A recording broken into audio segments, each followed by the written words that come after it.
Before you begin, remove the display stand and back cover. Removal. Remove the retention tape that secures the hood sensor cable to the chassis. Disconnect the hood sensor cable from the connector on the motherboard. Remove the hood sensor cable from the routing channel on the fan and chassis.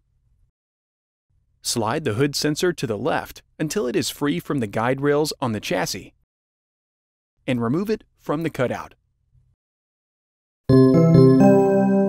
Replacement. Insert the hood sensor into the cutout in the chassis and slide it into the guide rails until it is firmly seated. Connect the hood sensor into the connector on the motherboard.